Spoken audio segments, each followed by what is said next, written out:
got on the black shirt. Welcome. I'm Jason Langendorf, editor of The Good Fight, and I'm joined today by trainer and TGF contributor Stephen Breadman Edwards for this latest edition of Extra Bread. Bread, how you doing? I'm good. How are you? I'm good. Trying to stay cool. It's a little steamy where I'm at, but all good. Before we get into the Extra Bread, just want to remind everybody, keep writing into Breadman with all your boxing questions. He's going to answer those every Saturday in his Daily Bread video piece.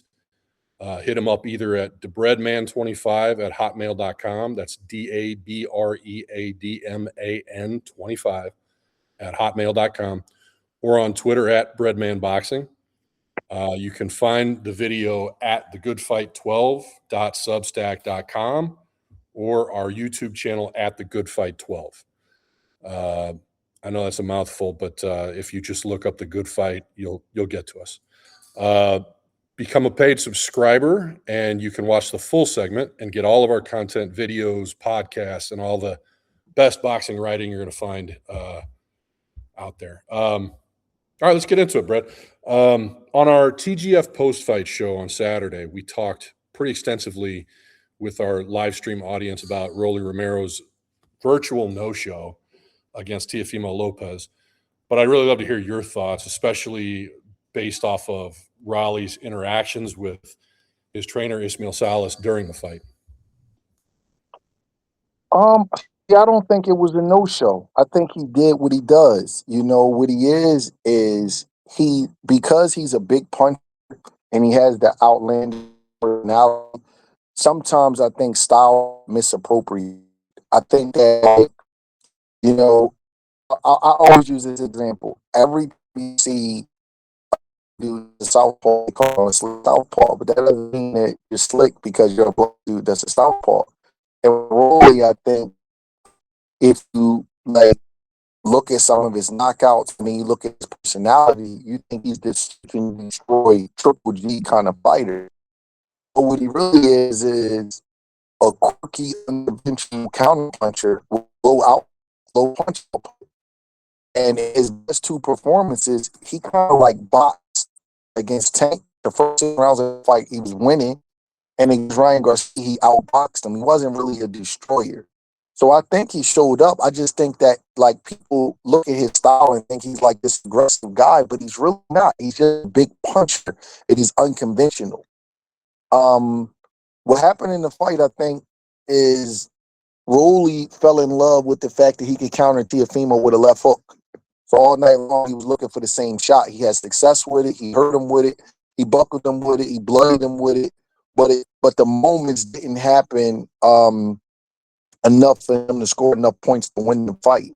So he buzzed him 3 times with the shot, but in between those times where he buzzed him and he caught him, he wasn't doing much because his success was predicated on Teofimo making a mistake and overreaching, and then he takes a step back and lands the counter hook. Well, if Teofimo doesn't make a mistake, then Rolley can't do what he's trying to do. So I think that kind of Rolley became a little bit infatuated with just, and I think that his trainer knew better because his trainer was telling him. But I think he was so fixated and one-track minded as far as landing that shot, he forgot that in the quiet moments to win those moments also. And Teofimo was landing a good jab to the body and good right hand flank. And they weren't huge big shots. He wasn't hurting them, but it was constant work. And it was pressing the judges to give him the rounds in the quiet moments. But sometimes a person will say, well, that guy closed strong. And I say, the first round where it's a fill-out round, that counts too. So if you won that fight that round 10-9, that counts too. And I think that Rolley, it's not a big 36-minute brawl of who can hurt who the most. It's 12 individual rounds that get scored separately. And I think Rolley lost track of the fact that Teofimo was winning the quiet moments in the quiet rounds where Rolley's big left hook wasn't landing. And Unfortunately, he miscalculated, in my opinion. I thought that I don't think he did bad though. I just think that he didn't do enough down the stretch because he couldn't land anything in the quiet moments of the fight. Yeah, and we talked about it on the post fight show. Salas had said, I don't remember what round it was, but it was in between rounds, and he was kind of pleading with Rolley. He said, feints. We need feints. You got to feint him because then we can counter Lopez. Like the idea, meaning like, I think Salas knew what Romero was looking for, but Mm-hmm.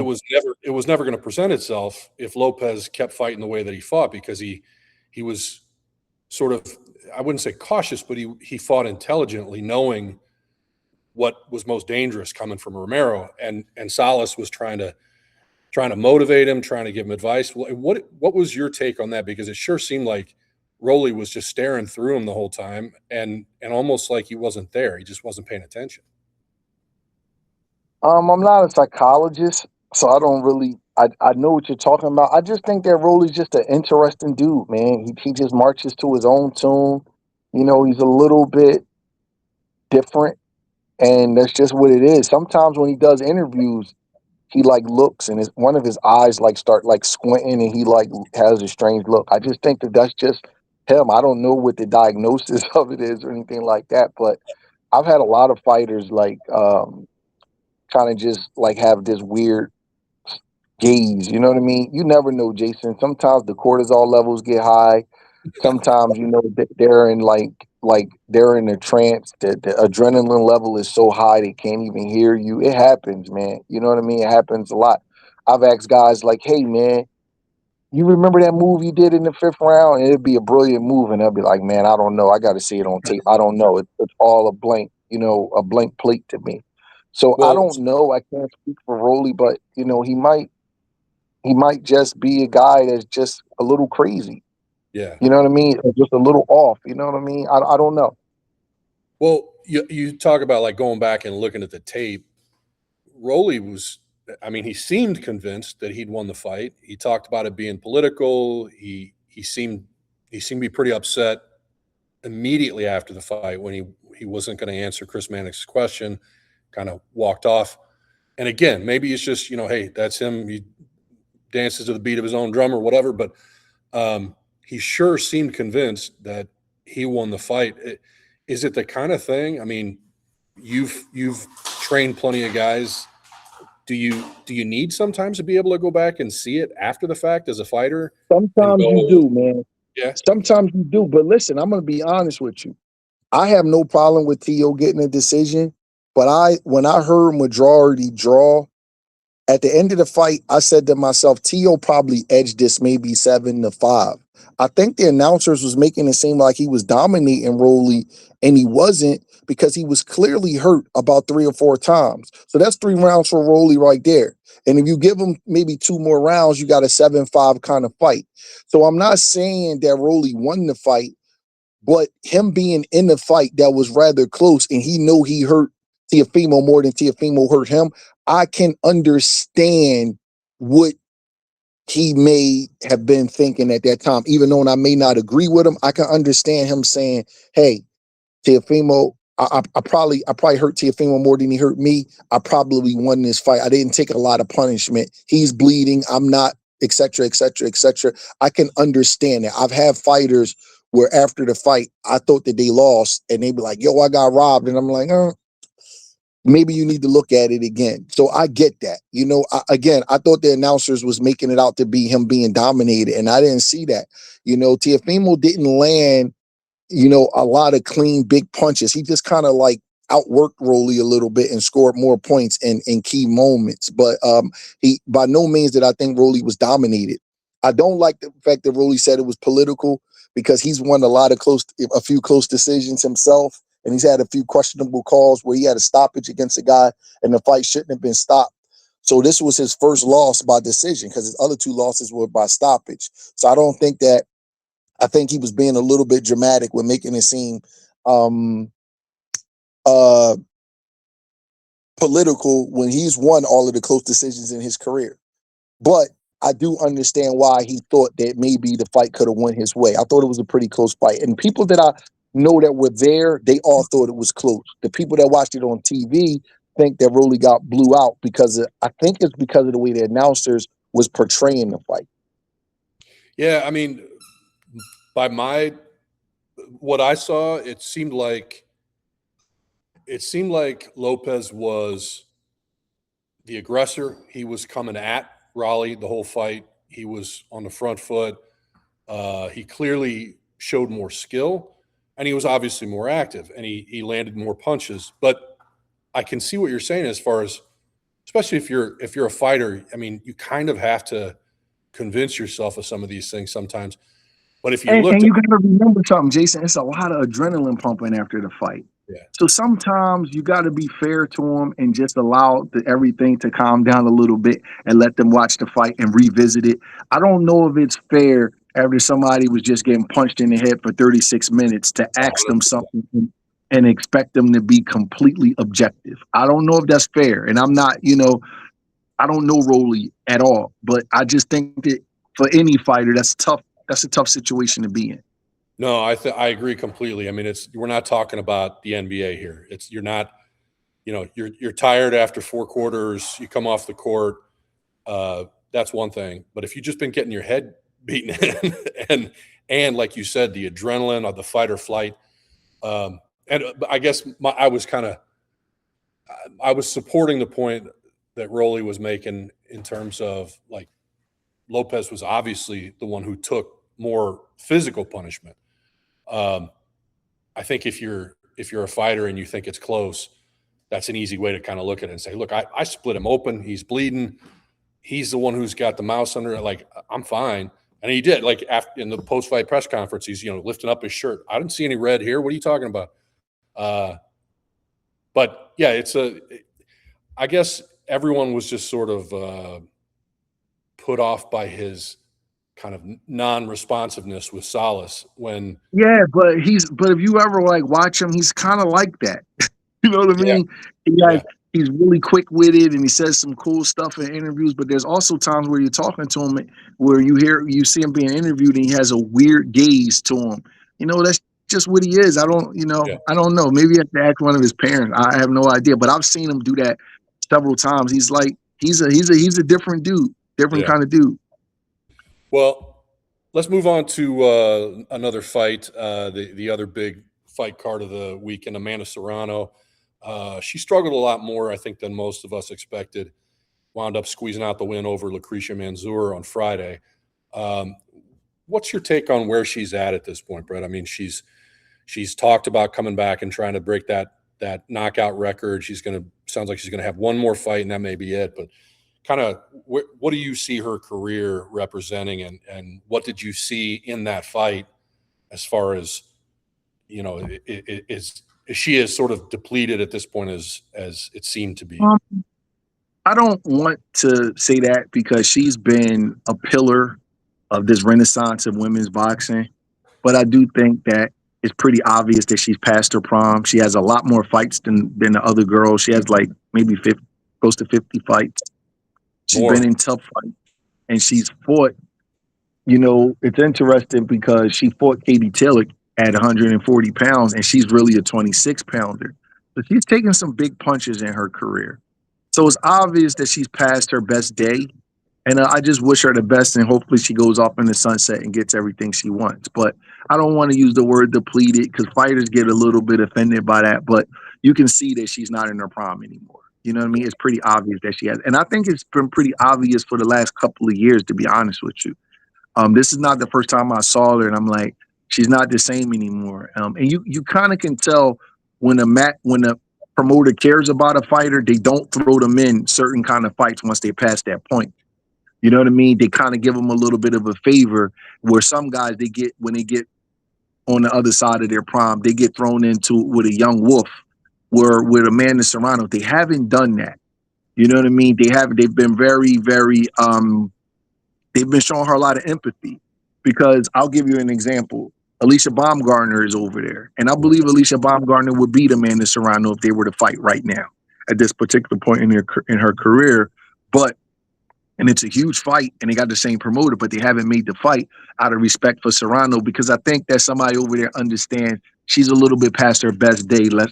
Let's give her a little bit more grace when she can go out on a win. So I respect that. Everything that's understood doesn't have to be said, and it's pretty obvious he's on the other side, but that's okay because nobody age beats everybody. You know, Father Yeah. Time is undefeated, and you can kind of see it. And she has a rough style. You know what I mean? It's not like she's this relaxed boxer that doesn't take punches. She's in there mixing it up. So it is what it is at this point. Hopefully she leaves the game in good health and, you know, get to spend her money. Yeah, and I mean, I think it's fair to put it in context, her age, the number of fights, the style she fights at. But I want you to touch back on that. She's moved up and down the scale. I mean, we always go back to Roy Jones, but we've seen this with other fighters where they'll move up, they try to move back down, and at some point, certain age, that gets harder to do. It changes your body. Talk a little bit about what your experience with that has been, and like, you know, how big of a factor is that? It's a factor, you know, but everybody's body is different, Jason. And women carry a higher fat content than men do. So with women, there may not be cutting into as much muscle as the men do. But it is a factor. You know, I had Julian Williams. He wanted to fight at 160, and then he moved back down to 154 in a weight that he hadn't made in 4 years. And he made the weight pretty fine, but it does affect you, you know. So everybody is different. I really don't know about with her because, see, there's two kinds of making weight. When you move up in weight, some people just stop cutting weight at a certain point. Like, let's say she walks around at 150 pounds, right? And she was cutting down to 126. So let's say she wanted to fight at 140. She just stops cutting at 140, but she doesn't do anything special as far as putting on extra muscle. That's a little bit easier than you say, I want to be big and strong at this weight, and you put on 5 or 6 pounds of functional muscle, and then you fight at 140, and then you try to go back down to 126. So I can't really speak on that because I don't know what she did to make the weight, and I've only ever trained men, and I know that a man's body composition is different than a woman's. You know what I'm saying? So I don't know if it's that. Like, listen, with her style, you have over 50 fights. That alone is, and her age is going to make you start slipping, even without the weight being an issue. I don't know if the weight's an issue because it's not like she's chinny and she's getting rocked all over the place. It's just the thing where she's not getting off as fast. Her reflexes are not as good. She just looks like an aging fighter more so than the weight being an issue. Yeah, that makes sense. Well, I know you specifically wanted to talk about this, another fighter on that card, Yoeli Hernandez, middleweight from Cuba, who a lot of folks have been really high on, but he looked pretty ordinary in a majority decision over Francisco Daniel Verrone. What did you see there? Was there anything that maybe we were missing that should have impressed us? Or I think that Hernandez, you know, he didn't do bad. I just think that with his reputation and his high KO percentages, everybody looks at him like this super destroyer. And I think he just had a guy who stood up to him and fought a good fight. So I don't want to insult Hernandez and act like he did so bad, but I think the other guy should get props. He fought a good fight. He wasn't scared. He came to win. He used to be a 54-pounder. He wasn't scared to move up in weight. He had a really good jab. He had good, solid fundamentals. He fought to win. And not only did he fight to win, he fought with a lot of determination. And I just think that, again, the narrative of the fight was that it was going to be some kind of like public execution, and it didn't work out that way. So sometimes in your brain, when you're expecting a certain thing to happen and it doesn't happen, you got to find all of these like special reasons. I think that Verrone deserves credit. He fought a good fight. Hernandez went out there to do what he normally does, but Verrone wasn't allowing it. And I think that that's just what we saw. Yeah, I mentioned on our post-fight show, I thought Verrone did a great job of, you know, because Hernandez was trying to throw him around early on. He was trying to body him, trying to out-physical him. Verrone seemed to just sort of get sick of it about halfway through and go, all right, I'm gonna throw right back at you. And I thought he did a really good job of controlling distance. He worked in and out. And Hernandez just didn't seem to have like a plan B when it wasn't working out for him. Well, when you got a 90% KO ratio, that's what happens. And then everybody is not going to fall. Now, Hernandez could probably get better from the fight. You know what I mean? It can happen. He could probably get better and keep working, figure out what went wrong and raise his game. But I just think that we need to give Verrone props. And I don't think that the broadcast was doing him any justice, man, because they made it seem like he was being dominated. And that was a close fight. It was a close fight. The fight it was a drawish 6-4 kind of fight. That's what it was. It was not a domination, and he visibly hurt the puncher. He was using a good jab. He was making him reach. He was falling. He made Hernandez fall off balance. He was stabbing him to the belly with his jab. He was showing some things, and he just wasn't getting props for it. And I think it's a shame that when you come in on the B side and you fight your heart out, and I'm not saying he got robbed. Hernandez got the decision. It is what it is, but he wasn't getting any credit for the work that he was doing. And it's a shame, man, because he deserves something. He's a solid fighter, and he gave a really good account of himself on versus a guy that many people thought was the best middleweight in the world. You know what I mean? Before this fight, if you took a poll of who was the best middleweights in the world, Hernandez would have got a considerable amount of votes. Hernandez, if he was to fight McKenna right now, Bentley right now, who's the other champion? Or Lara right now, he would be the favorite over all three of those guys. Only Adames will be the favorite over him. So, you got a guy who would be the favorite over 3 out of the 4 champions right now. And if he fought, and Verrone fought him pretty much to a stalemate, he deserves credit for it. Yeah. Yeah, I also think you made the point, the idea being like careers don't happen linearly, especially when, I think this is his 10th fight, 11th fight. You can learn something along the way, even though it wasn't, he got the win. You're not going to dominate every single fight, especially once you get to this level. And if you're still just barely double-digit fights as a pro, there's still plenty to learn. Yeah. It's not that big of a deal. It only becomes a big deal when people try to twist the narrative and not say what it was. What it was a very good competitive fight.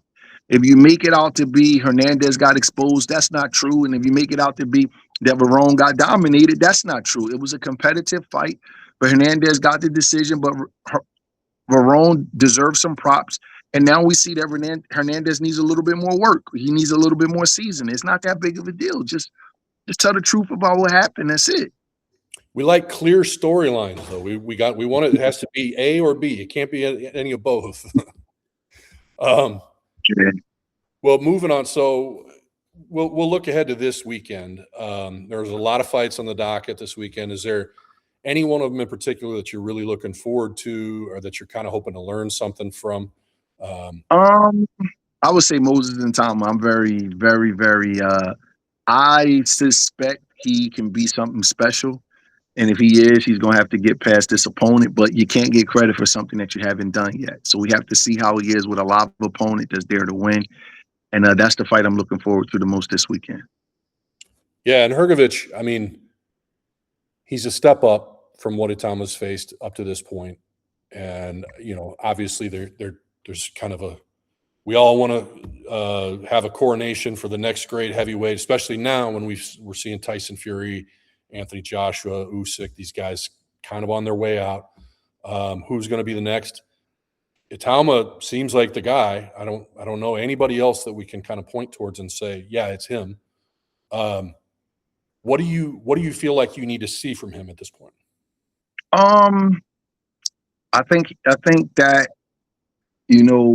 every fight is kind of like another page in your story of where you're going and where you're at. And here's what I mean by that. With Hernandez, because Hernandez and Itama is kind of spoken of in the same regard, although Itama is a bigger star because he's a heavyweight and things like that. But I'm talking about where they are. Neither one of them has 20 fights, but both are considered the heir apparent in their division. So now we know Hernandez needs a little bit more work. We will find out if Moses Itama does to Hrgović what he did to Dillian White. Then we know he's, you know what I mean? We know he's ascending and he's still going and he's one of the top 2 or 3 Yeah. heavyweights in the world. If he struggles, gets a draw, gets knocked down, or gets a split decision, then we know we have to pump the brakes a little bit.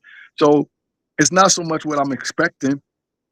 I just want to see what he is and where he are, and where he is, and we'll see.